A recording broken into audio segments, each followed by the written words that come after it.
2021 Mercedes-AMG GLA35 first test. The hot hatch of SUVs. Please support us by pressing the like button and subscribe so that this channel will grow and provide many benefits for you. Thank you.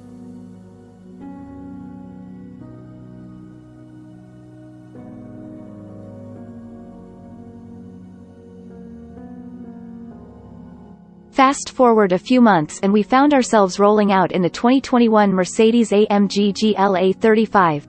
Once again, we could feel it within seconds. Except now, it was different. This sporty subcompact crossover drives nothing like the GLA250, or much like an SUV. Familiar sights remain, like the curvaceous body and swanky, spacious cabin. Yet from behind the wheel, there's no comparison. Even in this diet-AMG form, one level below the full-fat GLA45, the engineers in Affalterbach banished the GLA250's slightly tippy handling and easygoing powertrain calibration. Rather, the GLA35 drives like a true performance car. As we found on the road and at the test track, it's a seriously capable machine. But it's so rough and aggressive that it could be too much for enthusiasts seeking a fun, upscale daily road trip torture chamber. Whereas a supple, quiet ride makes the GLA250 pleasant to bop around in, there's nothing plush about the GLA35. As we noted in our first drive of the GLA35, the AMG GLA's ride quality is downright harsh. Stiff springs kick the car's wheels up over road scars before tight dampers yank the rollers back down. Additional underbody bracing and unforgiving rear suspension bushings add to the abrasive ride. The AMG adaptive suspension's softest comfort setting makes the ride tolerable at best. Dialing it up through Sport and Sport Plus reduces any smoothing effect without adding any worthwhile improvement in body control. Hard seat padding doesn't do occupants any favors, either. The roughness remained despite our test car's optional 20-inch wheels, 255/40ths Continental Sport Contact 6 tires having a bit more sidewall compared to the 21-inch units with 235/35ths Conti rubber that were fitted to our first drive GLA35. 19-inch wheels are standard. The tires made a racket, frequently flinging pebbles into the wheel wells and droning constantly at freeway speeds. This and a whistling noise that emanated from the grille area from about 50 to 60 miles per hour. Turn the short drive up Pacific Coast Highway to Malibu's canyon roads into a slog. Off the highway, we didn't have time to think about such unpleasantries. On winding roads, the GLA35 drives with an intensity that demands focus. Punchy little punk. Naysayers will dismiss the GLA35's turbocharged 2.0-liter i4 as just a chipped version of the GLA250's engine. After all, Mercedes admits that it's simply AMG enhanced, not AMG handcrafted. Like the crazy backward-mounted bomb in the GLA45, its 302 horsepower and 295 pound-feet of torque are solid increases over the GLA250's 221 horsepower and 258 pound-feet. Though, even if these figures fall short of the GLA45's 382 horsepower and 354 pound-feet of twist. The GLA35 is certainly no slouch. Its 5.0 second 0 to 60 mph time is much quicker than the GLA250's 6.8 second stroll. Crossing the quarter mile takes 13.6 seconds at 101.8 miles per hour in the GLA35, while the GLA250 trundles through in 15.3 seconds at 90.8 miles per hour.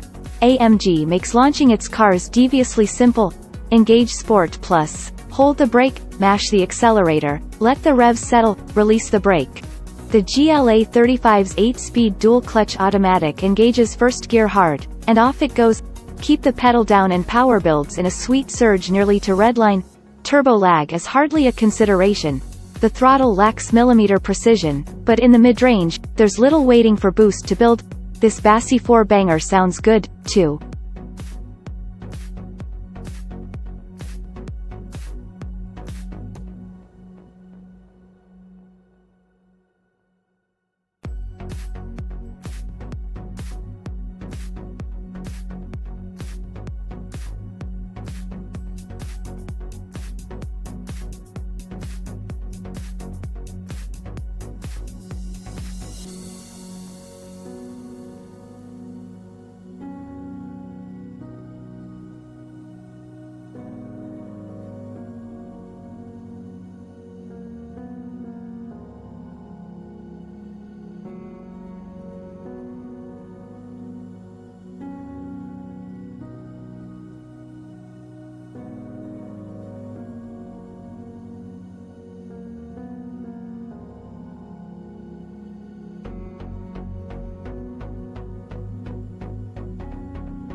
Thanks for watching. Drop a like, leave a comment, And don't forget to subscribe to watch more videos like this.